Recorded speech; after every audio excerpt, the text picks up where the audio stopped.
guys, how's it going? MasterBucks here. Welcome to another career mode video. No Masters FC on this occasion, but I do have a very intriguing, little interesting hypothetical for you. Recently we saw a player by the name of, Ian Robben. It was recently announced that he would be going back to the team where he started his career, FC Groningen. It's always nice when we see legends of the sport that started their careers in one club and then went on to join the big boys, eventually then later return in their twilight years. And it kind of got me thinking a little bit, what would it have been like if all these great players that have eventually left their clubs and gone on to bigger and better things, what if they never left? I have put in some mad hours to get this done, but we have moved every single player that's like an 80 rating or higher, some of the better players in world football. I have moved those players to their original clubs. And what I mean by that is the first club that they made their professional debuts at. And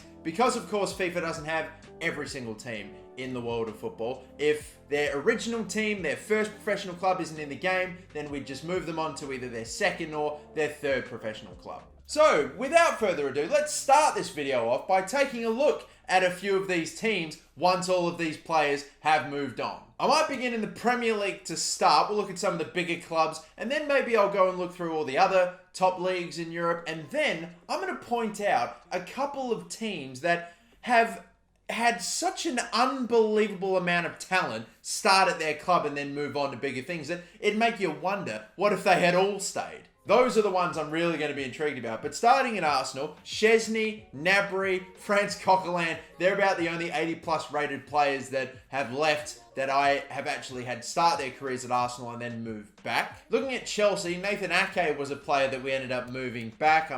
Ruben Loftus-Cheek and some others. Again, all the players that are sort of below an 80 rating, we've kind of just left, so that way there's still actually a team there. Take a look at, say, the Liverpool team as well. We've got, of course, Raheem Sterling in. You'll occasionally see players that are very, very weird and players that maybe you wouldn't have even known, but this man, Galash, oh my god, what is it? Whatever, he is the, Hungarian goalkeeper that starts for RB Leipzig. He's 85 rated, just one of the players that, some people would know, yeah, he started his career or made his professional start at Liverpool, but just random players that go, oh, really? Yeah, all these players that just bounce around all these different teams, and that was a surprising one for me. Of course, we know Trent Alexander-Arnold.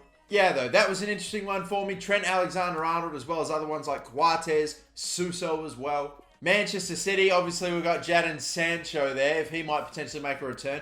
Got, again, guys like Savic, Kasper Schmeichel as well, Manchester United has a couple of very interesting ones, let alone the man Piqué, who was coming through the youth academy at Barcelona, but made his professional debut at Manchester United. Only played a handful of games. One team, however, that's going to do reasonably well out of this is Southampton. We always know that Southampton has had some great players that they've eventually moved on, but this great. We have got Gareth Bale, Luke Shaw, got Oxlade-Chamberlain, so plenty of players that have come on back that have obviously gone off to join some real big teams. If you look at PSG, they've had a few players, a decent amount, that are above an 80 rating that have started their careers. Not bad for a team that we, pretty much critique saying, oh, they've just got all this money they spend. No, Kingsley Coman started at PSG, Areola as well as Rabiot as well, Kimpembe, Lucas Moura, as well as Munir and Kunku, plenty of players.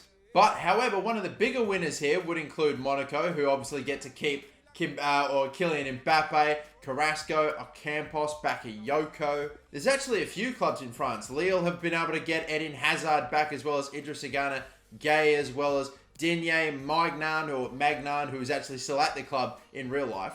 Lyon, though, oh baby, you see the 4.5 stars. that should give you an indication. They've got Benzema, Fekir, Umtiti, Depay, Anthony Lopez, as well as Lacazette, Martial, Talisio. Literally the whole front page here is of former players that have gone on to other teams that have all started at Lyon. And I'm going to say it right now, Lyon's not even the best team here when it comes to former players that started their career at that club. There are going to be a few more. Hell, there are even some League 2 teams in France that have got a couple of decent players that have come through their system. Perisic, Mateo, as well as Marcus Thuram right now is doing well in the Bundesliga for FCSM. Harvey C, if you guys want to have a bit of a guess why that team might sound familiar, you'll be able to know in 3, 2, 1. Yeah, Riyad Mahrez came through their door, as well as Dimitri Payet, Mendy, and both the Mendy, should we say.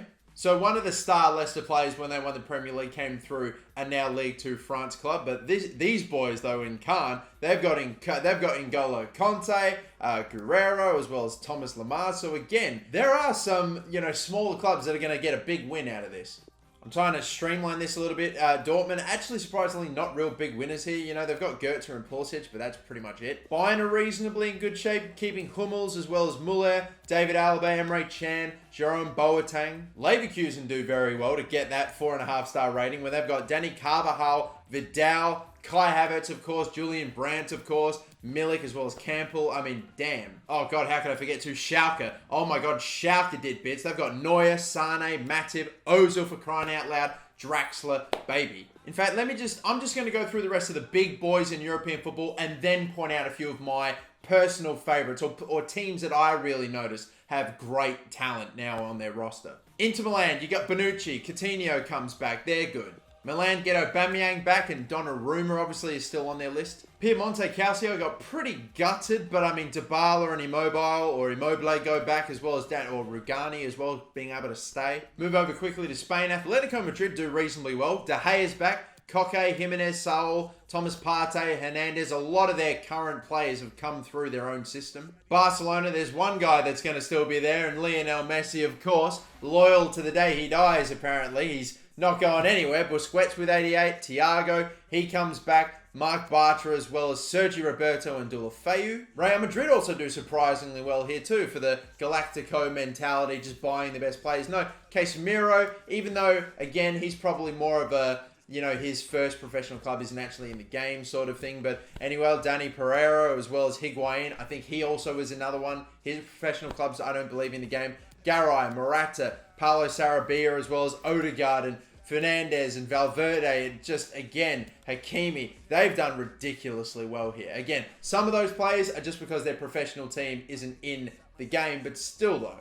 Anyway though, because we've been doing this for a while, I'm going to only show you a few more, then we'll get into like a career mode season super duper quick. But Dinamo Zagreb. Now, these guys, when I was moving players about, kept coming up constantly for a team that is, obviously got a lot of history, but is kind of out of the equation, not in the top 5 European leagues or anything.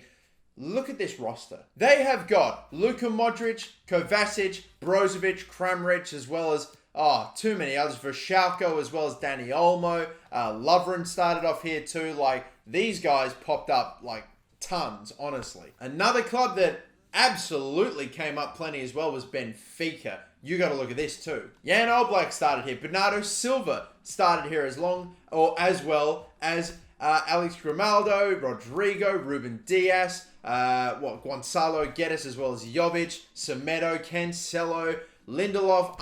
Unreal names. David Luiz, even, for crying out loud. And if we've already looked at Messi's, first professional club, then let's look at Sporting CP as well. Sporting Portugal, of course, started off there. These guys too actually do pretty well with Matinho, Ricardo Pereira, Rui Patricio, and William Carvalho. Look, there be a lot of teams, okay, that have gone through a lot of changes. If we really quickly flick through now all the starting 11s of all these teams, you'll see that since moving all the 80-plus sort of rated players out and, kind of replacing them with players that were originally starting their careers at the club, it's become very even. Very, very even. To the point where I'm intrigued to simulate through an entire season and just sort of see what it all looks like and how a season would go with these squads. With the best players all returning to their original clubs, how would things look? How would things go? I will simulate to the halfway point of the season once there have been about 18, 19, 20 or so Premier League games played, and we'll check in with the Prem just to get a bit of a look. Then we'll go all the way to the very end of the season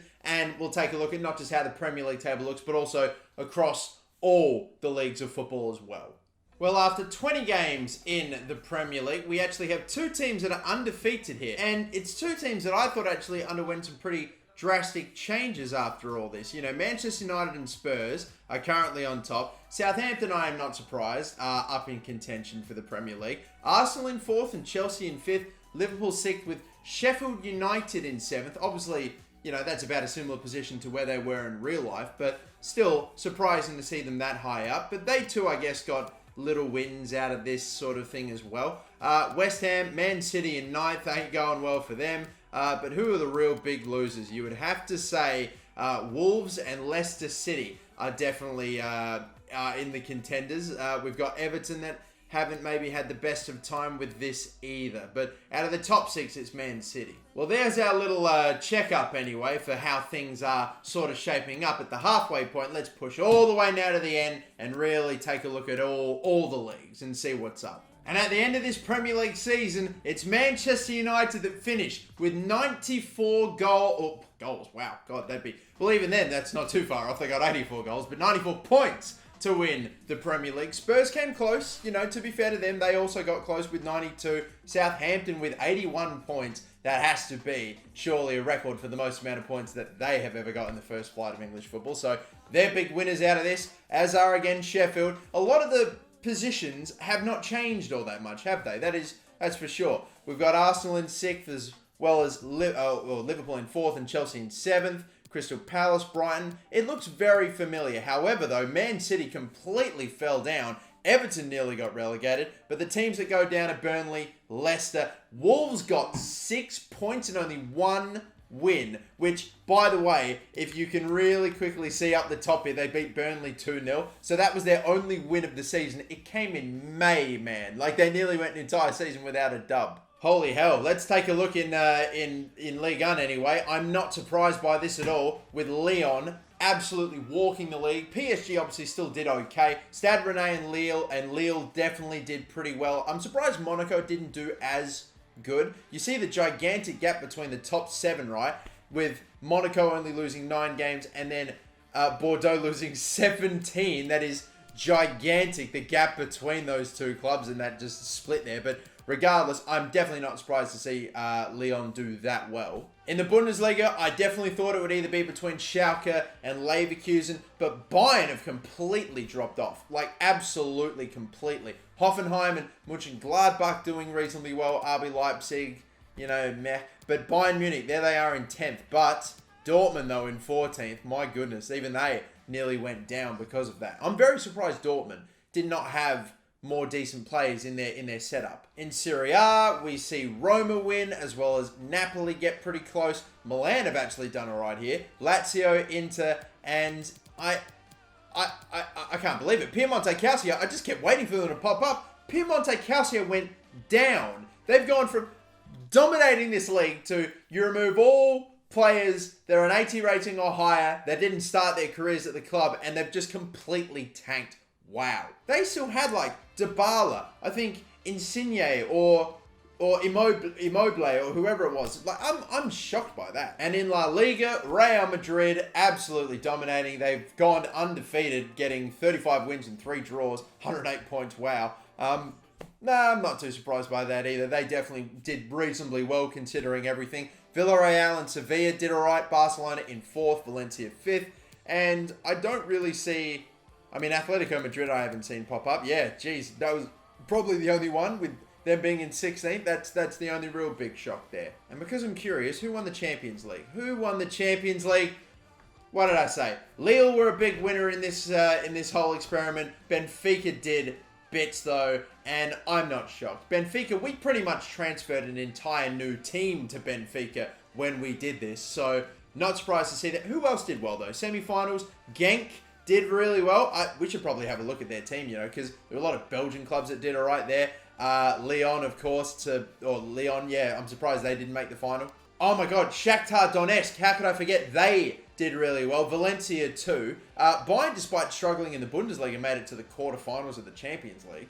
And there's also, let's see, Galatasaray, PSG making it, Man City making it a little further than you'd expect. Lokomotiv Moscow. Interesting. But yeah, Genk were one of the clubs that got a lot of good players back, like Thibaut Courtois, Milinkovic-Savic, Wilfred Ndidi, as well as Leon Bailey. If we're going to look at Genk, we may as well look at Ghent as well, because every team, they got De Bruyne back and Mertens, so 2 high-quality players. And Shakhtar Donetsk too. They got a lot of players back from like their team from a while ago that made a pretty good Champions League push. So Fernandinho, Tyson obviously was, I believe, still there. Willian, they got back. Mkhitaryan, they got back as well. But a very interesting, little just experiment just to sort of see what the hell happened. Really, I guess at the end of the day, there are some teams that didn't really move at all. Some teams that were big winners and some clubs that really fell off quite a fair bit. But I guess at the end of the day, we really just took a lot of the best players from all these clubs that have got all these ridiculous star-studded players and just sort of scattered them all across the world. So we pretty much did some like real communist shit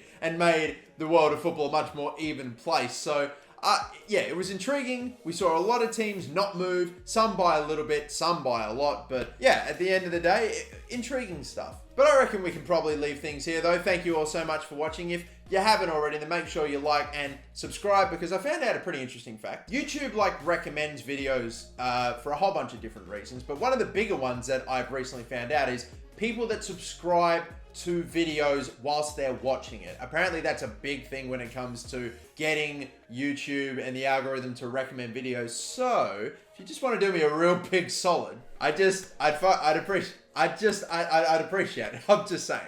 But yeah, until the next one, thank you all for watching. My name's MasterBucks. Catch you later. Bye-bye.